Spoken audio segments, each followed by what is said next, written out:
nós temos falado sobre amor, queremos aprender sobre amor. E nós queremos aprender sobre o amor não porque nós já sabemos amar, porque se eu já sei amar eu não preciso aprender. Nós queremos aprender sobre o amor porque nós precisamos crescer em amor, tanto que nós colocamos o tema como amando. Não assim uma coisa já definitiva, nós amamos. Não, nós queremos amar. Nós queremos viver amando, aprender a amar. Por quê? Porque nós fomos amados. Nós fomos profundamente amados por Deus. Nós vamos celebrar a ceia logo mais, que é mais um marco desse amor de Deus por nós. Então nós queremos crescer em amor. Nós já estudamos sobre isso um pouco, introduzimos o assunto na semana passada, mas nós vamos estudar durante o ano, começamos agora, vamos interromper um pouquinho, retomamos depois, a primeira carta de João. O apóstolo João escreveu o Evangelho, o quarto Evangelho, e depois ele escreveu 3 cartas. E nós queremos estudar porque ele é conhecido como o apóstolo do amor. Ele mais fala sobre amor, é o que mais fala sobre amor, e ele tem um jeito muito carinhoso de tratar. Nós vamos ver na semana que vem um pouco mais sobre isso, mas hoje nós queríamos entrar nesse assunto. O apóstolo João era o mais novo dos apóstolos, foi o apóstolo que viveu mais tempo, obviamente por ser mais novo, veio morrer por volta do ano 90, 95, e ele morreu exilado numa ilha de Patmos. E ele então, todos os outros apóstolos já haviam morrido, ele era o último dos apóstolos, e havia um ensino que começava a crescer naquela época, que ameaçava a própria fé cristã. E esse ensino dizia o seguinte: Jesus morreu na cruz, mas não é bem que ele morreu, ele era um espírito, então o espírito não morre. Um corpo de Jesus morreu ali, mas o espírito de Cristo não morreu. Já começa a complicar. Só que eles levavam isso um passo adiante, eles diziam assim: na verdade, espiritualmente, eu estou conectado com Deus.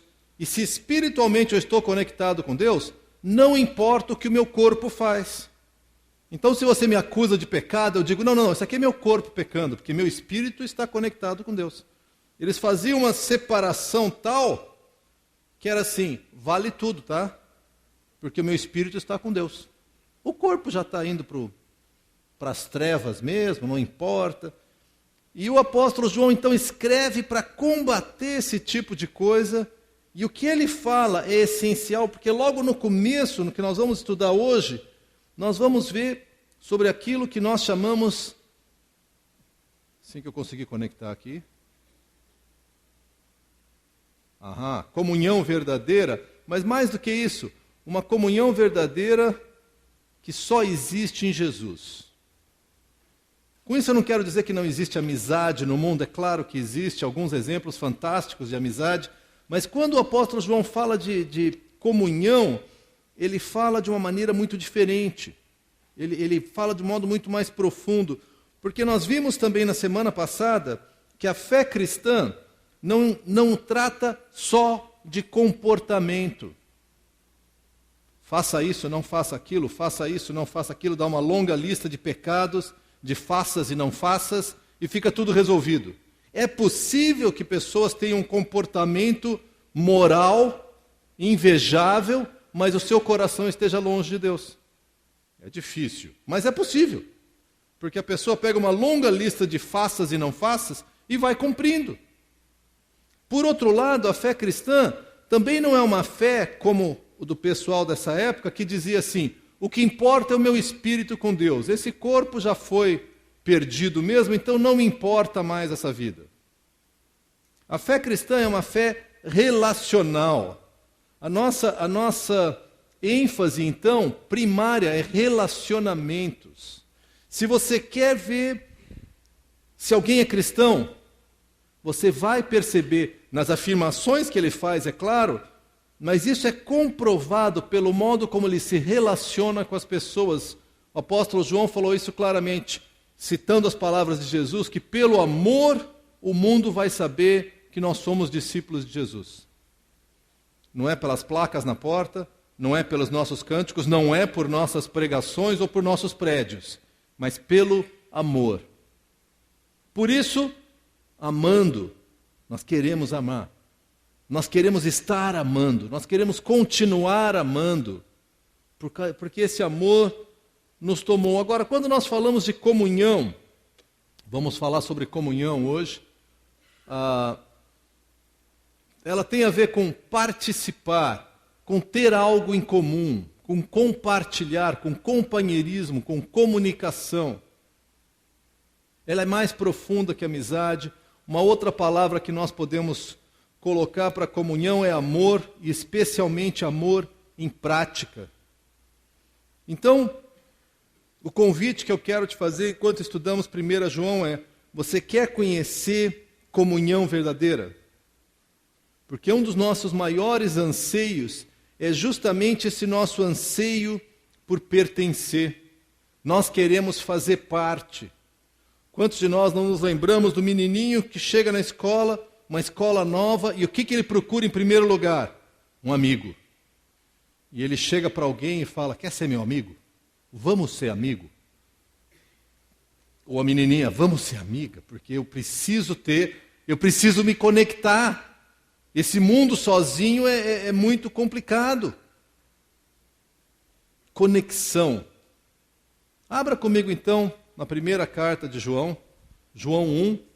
Nós vamos começar lendo os versos de 1 a 4. 1 João, capítulo 1, versos de 1 a 4.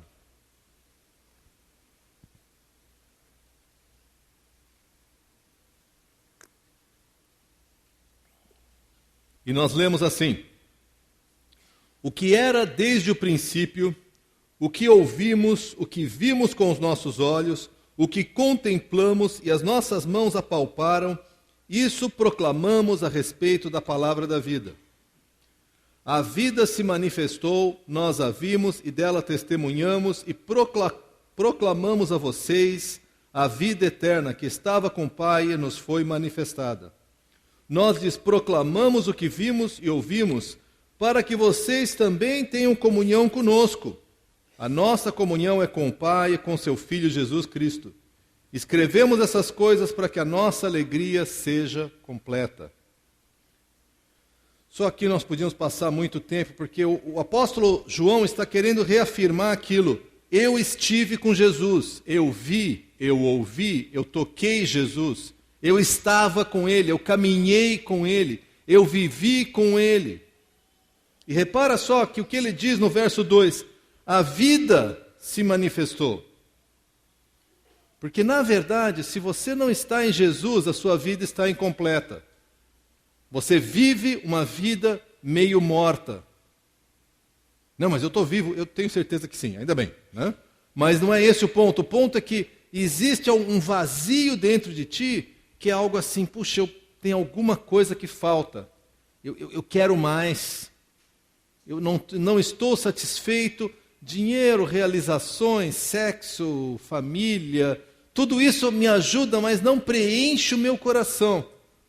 Por quê? Porque falta na sua vida a vida. Não está completo, falta um pedaço. E isso que o apóstolo João nos diz no verso 2, a vida se manifestou. Nós a vimos, dela testemunhamos e proclamamos a vocês a vida eterna que estava com o Pai e nos foi manifestada. O que eu quero compartilhar com vocês aqui, o primeiro princípio, é que eu compartilho a minha vida. Existe um velho ditado: ninguém pode dar o que não tem, certo? Se eu não tenho, eu não posso dar. Você não pode compartilhar a vida de Jesus se você não vive a vida de Jesus. Se você não tem comunhão com Deus, essa história de evangelismo e de falar de Jesus é algo que não faz sentido, porque você não vive. E eu não estou dizendo, não estou perguntando se você frequenta os cultos nessa igreja ou em outra igreja. Eu estou perguntando, e a mim mesmo em primeiro lugar, qual que é a vida que eu vivo? Gostei muito do Daniel, quando ele nos dirigia aqui, falando: puxa vida, às vezes a gente não vive para Deus, a gente está preocupado com as coisas mais imediatas. Então são cristãos que falam, Senhor, eu dependo só de Ti. Senhor, eu vivo para Ti. E puxa, como é que estão as minhas ações? E a alta do dólar? Estou desesperado, vai me faltar dinheiro. E o que eu faço? E se eu perder o emprego? Todas essas preocupações legítimas, mas elas têm que tomar um segundo plano. Porque ou nós vivemos a vida de Cristo e lidamos com isso tudo, ou isso aqui toma o centro da nossa vida. E aí a vida em Cristo é uma coisa assim, secundária, que eu me preocupo domingo à noite quando eu vou na igreja, ou sábado à noite quando eu vou no grupo, ou quando eu vejo alguma coisa. E por isso que eu sinto que tantos de nós vivemos uma vida pela metade, não é uma vida vibrante, aquela vida cristã que pulsa. É uma vida cristã assim, vai indo, né? Mas que tristeza, gente, nós não fomos criados para isso. Não fomos criados para... Tem uma figura que eu gosto muito, eu nunca vi, mas me contaram, que no Amazonas, uma das armadilhas que eles fazem para macaco é pegar uma cumbuca, abrir um buraco pequeno e colocar uma noz lá dentro, alguma fruta. E aí eles prendem essa cumbuca numa árvore. Aí o macaco põe a mão lá dentro e pega a fruta. A mão entra, quando ele pega a fruta, ele fica com a mão presa. E ele puxa, não consegue fugir, aí vem o caçador e mata o macaco. Você fala, mas o macaco é burro? É só abrir. Pois é. Se ele abrisse a mão da fruta, a mão sai de novo. Mas com a mão fechada não sai. Aí vem aquele ditado, né, que macaco velho não põe mão em cumbuca. Porque você põe a mão lá dentro, pega, prende. Agora, a gente pode falar, mas que macaco burro, né? Vamos olhar a nossa vida? A gente põe mão em algumas cumbucas e dá valor para algumas coisas e a gente não abre mão daquilo e fala, Senhor, eu estou escravizado, me liberta, Senhor Jesus, por que o Senhor não me dá uma vida plena? E Jesus fala, abre a mão. Não, abrir a mão não, né? Jesus, transforma a minha vida, abre a mão. Não, mas agora eu consegui o emprego, ou a namorada, ou a casa, ou o carro, ou o dinheiro, ou sei lá o que é. Todas coisas boas, mas que eu torno centrais na minha vida. E coisas boas que me escravizam. Eu estou com a mão presa na cumbuca e eu não consigo abrir. O apóstolo João falou, aquilo que eu vi, que eu conheci de Deus, a minha vida, isso eu compartilho contigo. Por quê? Qual que é o meu propósito? Meu propósito é que nós tenhamos comunhão. Que a gente tenha uma vida, que a gente possa ter esse participar, que a gente possa experimentar esse amor que nós estamos falando. Para isso eu preciso deixar que a minha vida seja cheia do Espírito Santo, cheia do mover de Deus, cheia da presença de Deus. E para que a minha vida seja cheia da presença de Deus, como dizia um amigo meu, às vezes ele falava assim, Daniel, sua vida está tão cheia de Daniel, que não tem espaço para Deus aí dentro. Tem que esvaziar um pouco Daniel aí, Daniel tem que morrer um pouco para que o Espírito Santo possa começar a entrar. Conclusão que a gente pode tirar nessa leitura rápida aqui é que comunhão verdadeira, ela precisa incluir a Deus. Porque se ela não inclui a Deus, ela se torna uma comunhão superficial. Ela se torna conversar sobre grêmio internacional, política, dinheiro, negócios, família. Que de novo são coisas importantes. Mas é tudo passageiro. Qual que é o valor central na tua vida? O que é aquela coisa que sem isso não vale a pena viver? Esse é o teu Deus. Complicado, né? Porque volta e meia eu me pego amando mais um monte de coisa, várias coisas boas do que a Deus em si. Vamos continuar lendo aqui. 1 João 1, de 5 a 7. O apóstolo João, movido pelo Espírito Santo, continua e diz, Essa é a mensagem que dele ouvimos e transmitimos a vocês. Deus é luz e nele não há treva alguma.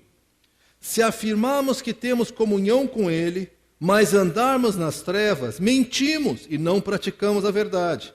Se, porém, andarmos na luz como ele está na luz, temos comunhão uns com os outros, e o sangue de Jesus, seu Filho, nos purifica de todo pecado.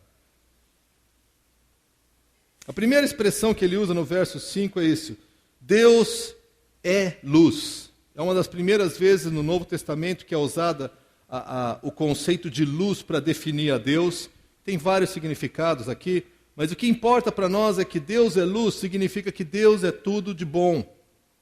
Nele não há nada de mal. Deus é o oposto do pecado. Nele existe amor, e o apóstolo João vai nos falar sobre isso. Deus é amor.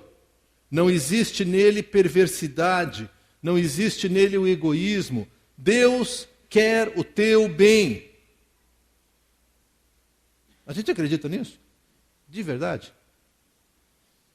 Que às vezes Deus fala uma coisa, eu digo, não, isso aí não, Deus, isso aí eu não vou fazer não. E eu já citei isso ontem. Um dos meus filhos, não sei quem, eu lembro uma vez que eu mandei ele tomar banho, ele era pequenininho, falei, filho, está na hora de tomar banho. Ele me olhou como se eu tivesse dito, vou arrancar os seus dedos. Assim, pai, banho! Tipo, a pior coisa que você pode querer para mim é banho, pai. E aí eu mandei ele tomar banho e ele foi beiçudo, né? Assim, tomar banho. Assim que a gente faz com Deus. Deus fala, cara, está na hora de purificar alguma coisa na tua vida. Deus, não, tu não me ama. Quer que eu deixe o pecado? O pecado tão querido, tão gostoso. E a gente fica inventando desculpa, aí Deus manda, a gente vai, mas vai assim, arrastando os pés, chutando. Deus fala, cara, eu quero que você seja liberto. Não, tu não me ama. João diz, Deus é luz e nele não há trevas nenhuma. E aí ele vai derivar dessa afirmação uma conclusão muito lógica.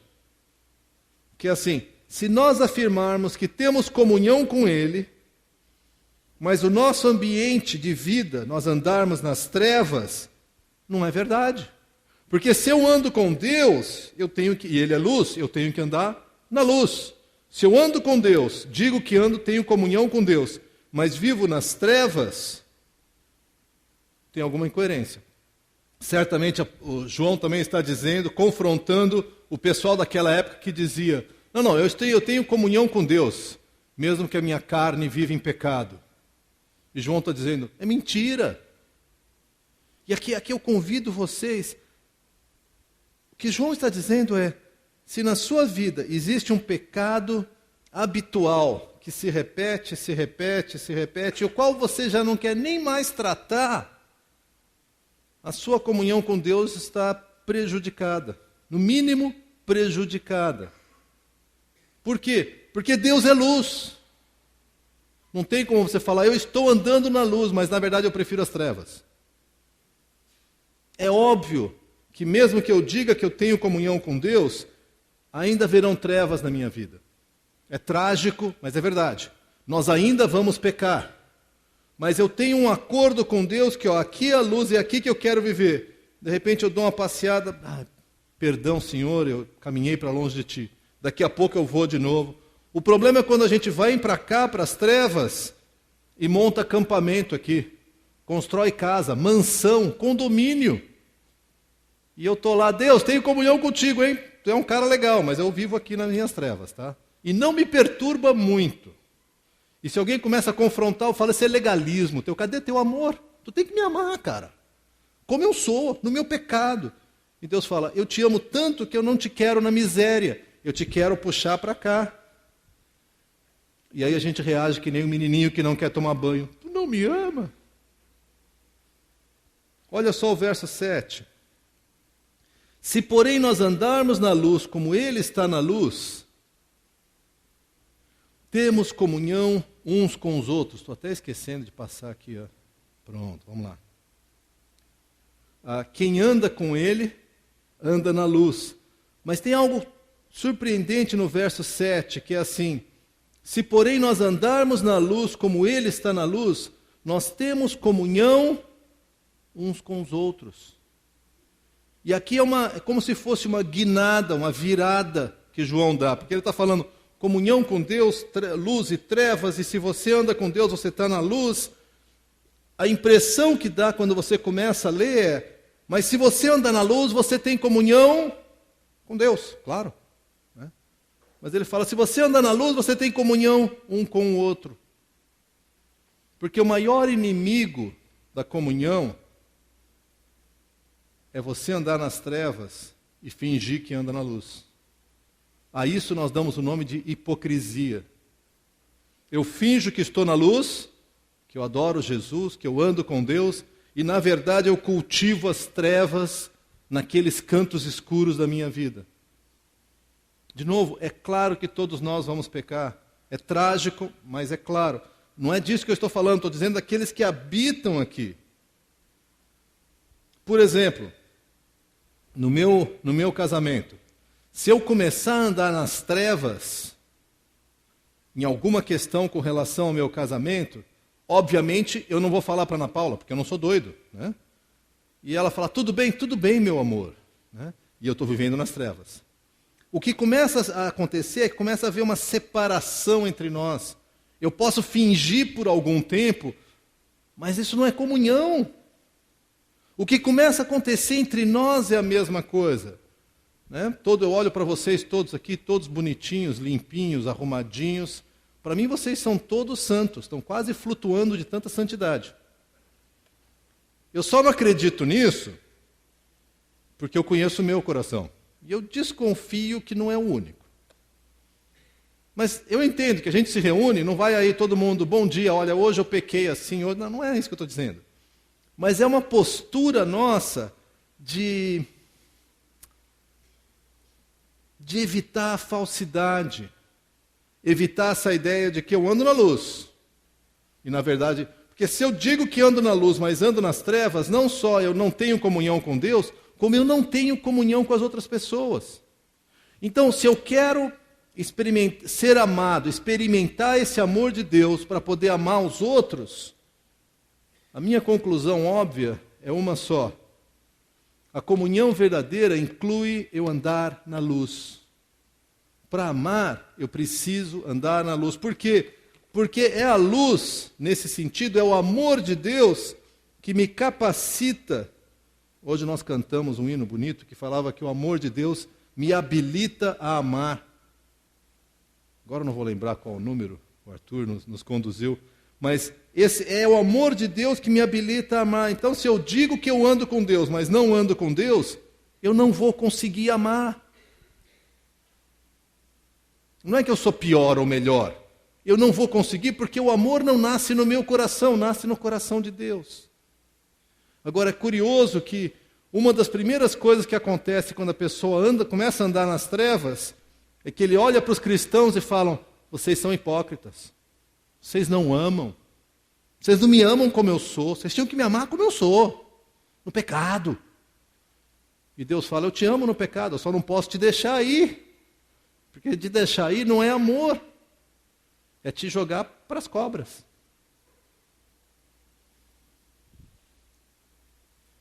Vamos ler mais um trecho, 1 João 8, capítulo 1, versos de 8 a 10, e nós lemos assim, se afirmarmos que estamos sem pecado, enganamos a nós mesmos, e a verdade não está em nós. Isso é uma realidade que a fé cristã afirma, e eu quero deixar bem claro para nós. Todos pecamos. O que muda é o disfarce. Todos pecamos. Talvez tenha um pecado que te pegue mais do que o outro. Ou é o outro pecado, ou é aquela tentação. O fato é que dentro de nós, e nós já trabalhamos com isso no ano passado, existe um serzinho com um punho fechado dizendo para Deus, sou eu que mando aqui. Eu é que mando aqui. E aí eu me quebranto, peço perdão, Deus vai me conduzindo, de repente, me dá aquele rompante, como diz o outro, e sou eu que mando aqui. Deus fala, vamos lá, quebrantamento, se arrepende, eu me arrependo. Daqui a pouco sou eu que mando aqui. Todos pecamos. João é claro, se afirmarmos que estamos sem pecado, eu não peco. Nós enganamos a nós mesmos e a verdade não está em nós, em resumo, nós mentimos. Agora o próximo versículo, versículo 9, João 1:9, é um dos versículos que mais impactou minha vida espiritualmente. Eu cresci numa igreja muito formal, lá em São Paulo, e eu aprendi duas verdades muito claras e eu não era convertido. Primeira verdade, Deus existe e Ele é santo. Eu não discutia isso era muito claro para mim.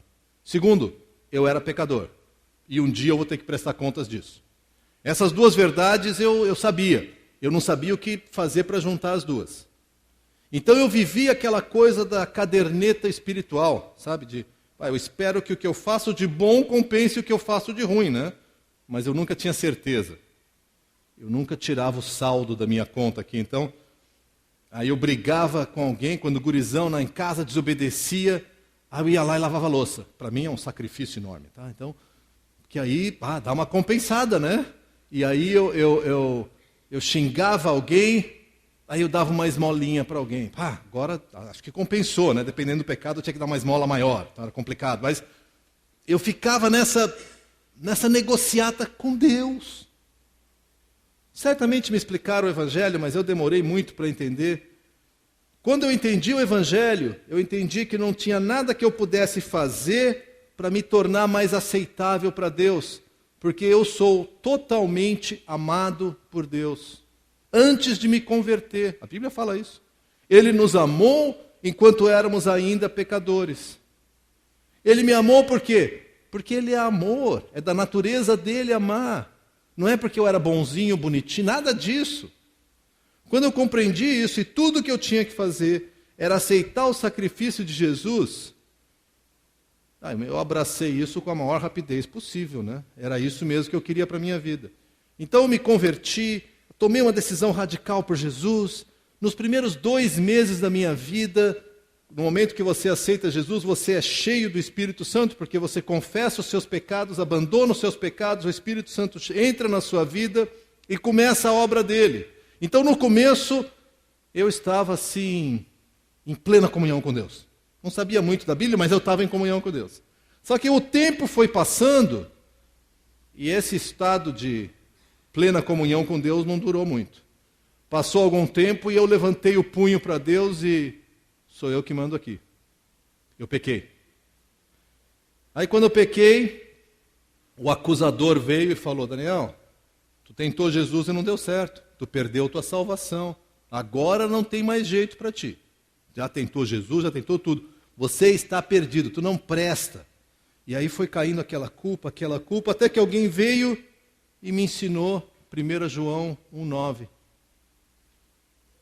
Queridos, não permita que o diabo te segure na lama, dizendo: não tem mais jeito para ti, tu já... para, né, cara? 59 vezes tu vem pedir perdão, chega, nem Deus vai te perdoar. Mentira!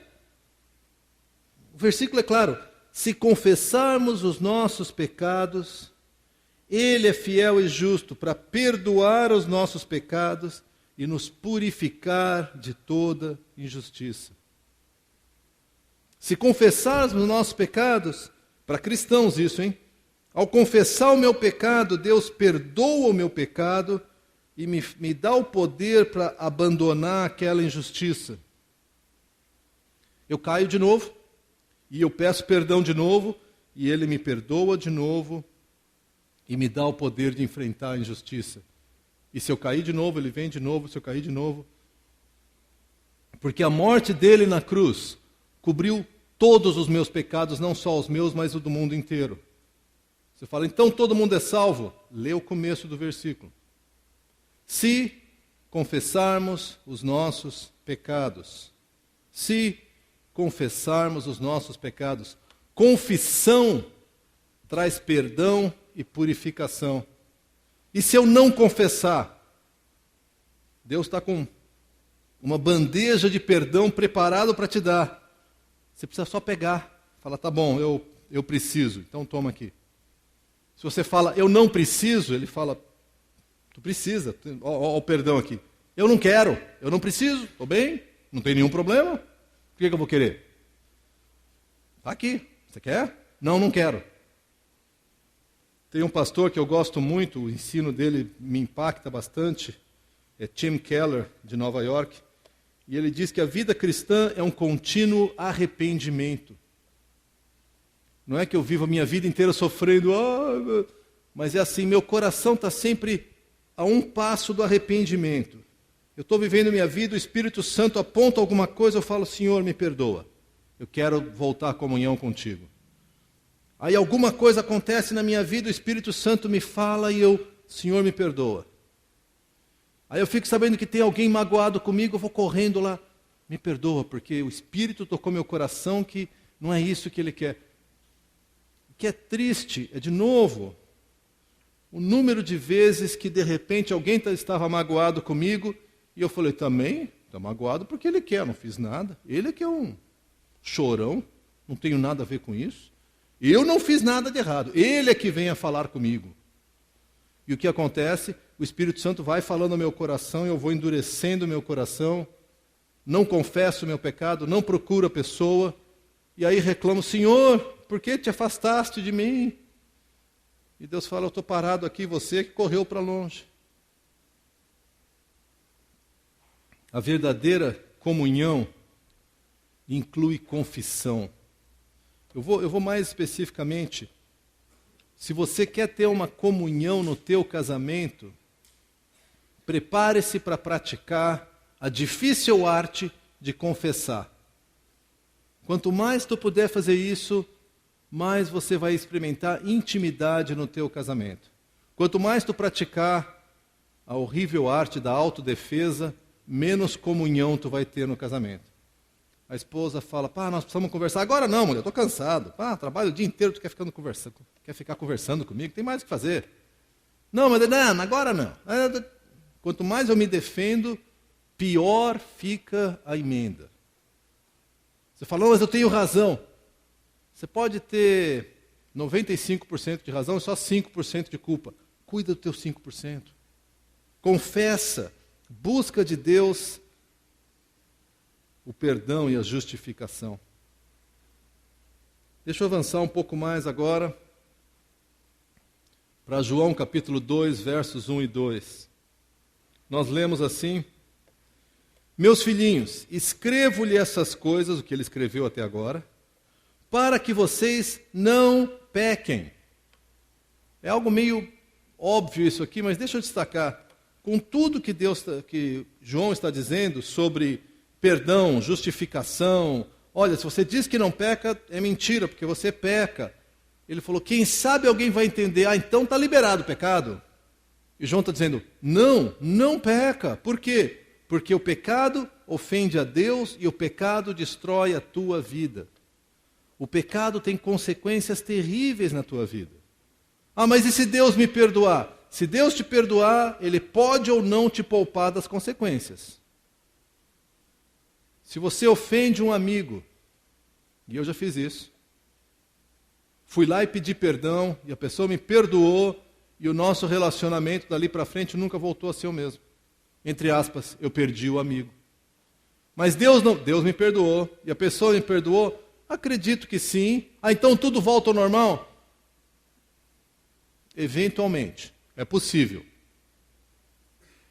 Mas é complicado. Pecado tem consequências. E elas são dramáticas, elas são destruidoras, A Bíblia diz que o diabo vive para matar, roubar e destruir. Aí você brinca com ele e quer sair ileso. Você vai se queimar. Por isso que João diz, não pequem. Meus filhinhos, eu escrevo essas coisas para que vocês não pequem. Porque o pecado destrói. Mas olha só, a outra metade do verso 1. Se, porém, alguém pecar, e ele já tornou claro que todos nós pecamos, temos um intercessor junto ao Pai, Jesus Cristo, o justo. E no verso 2 é uma das declarações mais radicais que nós podemos ler. Ele é a propiciação pelos nossos pecados, não somente pelos nossos, mas também pelos pecados de todo o mundo. A palavra propiciação é uma palavra que a gente não usa muito, né? Meio estranha, assim. E ela revela algo a respeito do coração de Deus que talvez te surpreenda. Ele diz ali em cima, no verso 9, que Deus é fiel e justo. Por isso que o pecado precisa de propiciação.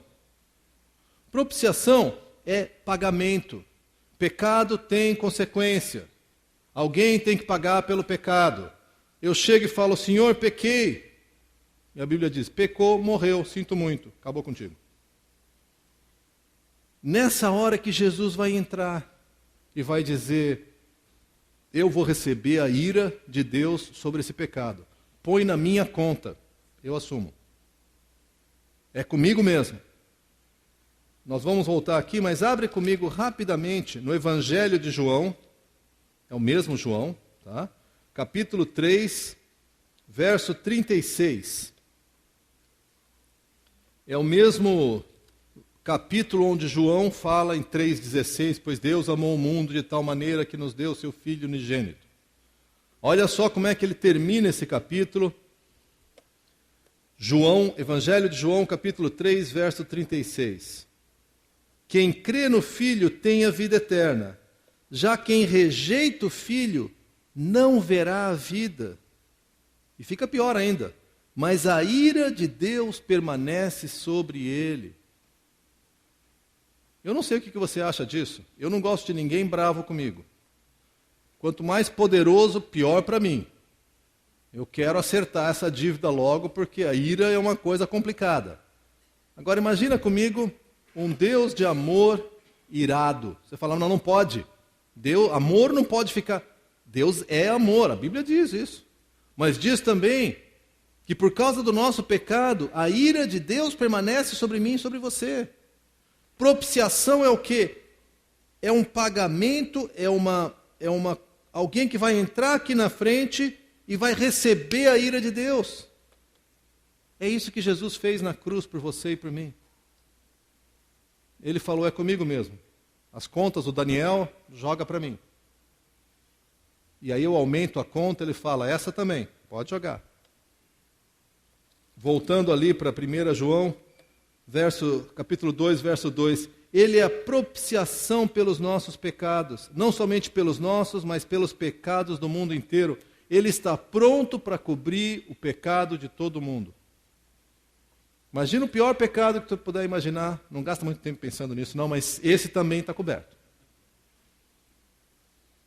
Basta confessar. Basta dizer, eu preciso que o Senhor cubra esse pecado. Ele fala, está resolvido, é comigo mesmo. Esse é o nosso Deus. É assim que nós somos amados.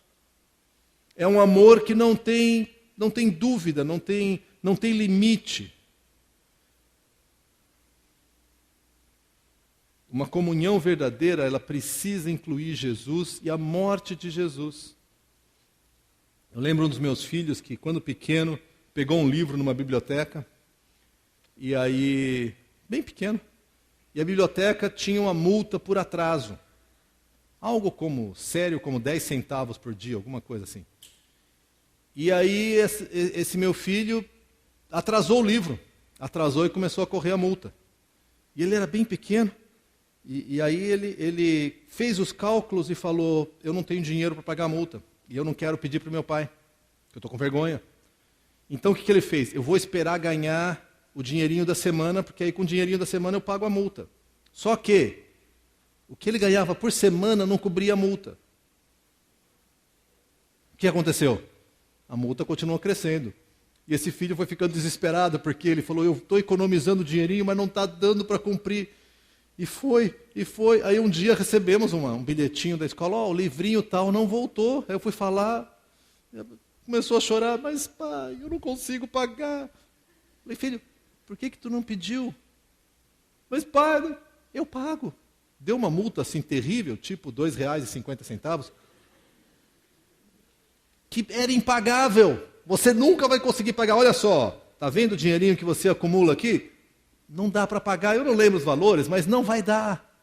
Então, eu pago. Mas tu vai descontar de mim? Não, eu pago. Com alegria.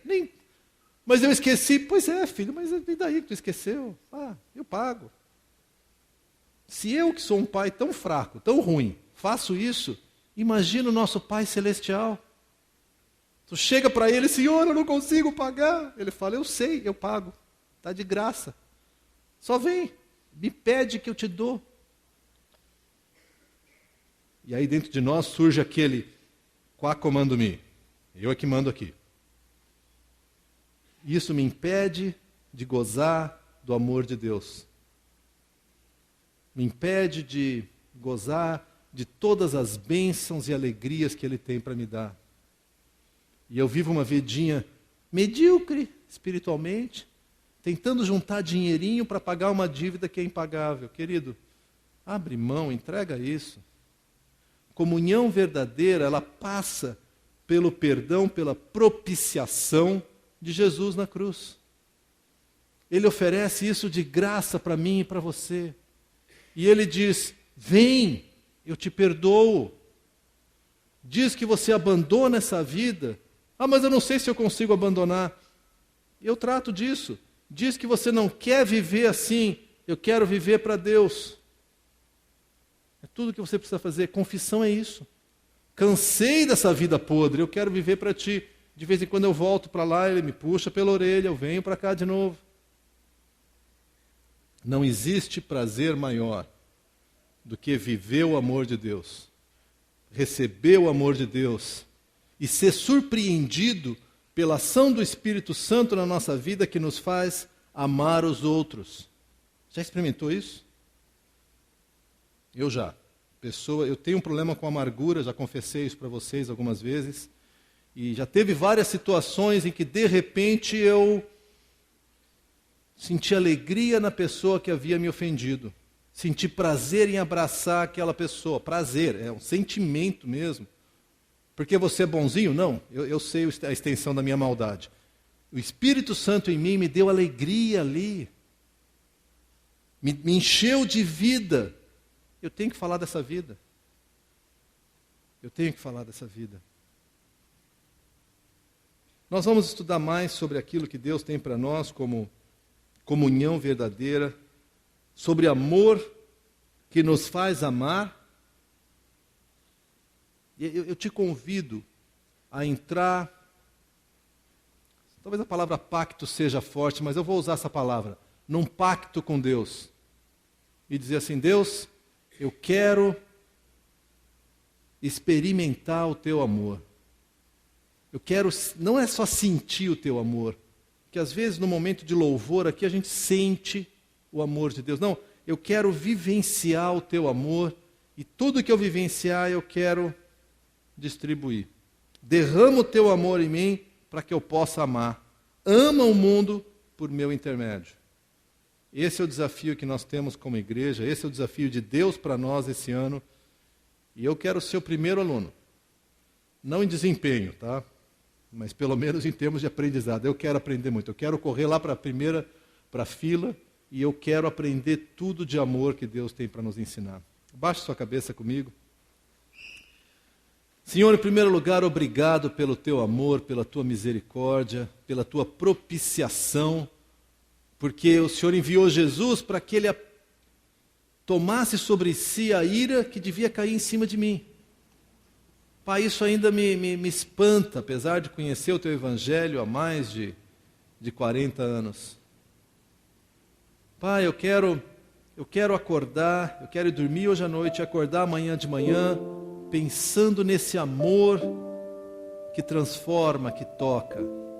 Eu quero celebrar a Tua presença na minha vida, Pai. Eu quero vivenciar esse Teu amor. Porque, Pai, no meu coração não existe amor.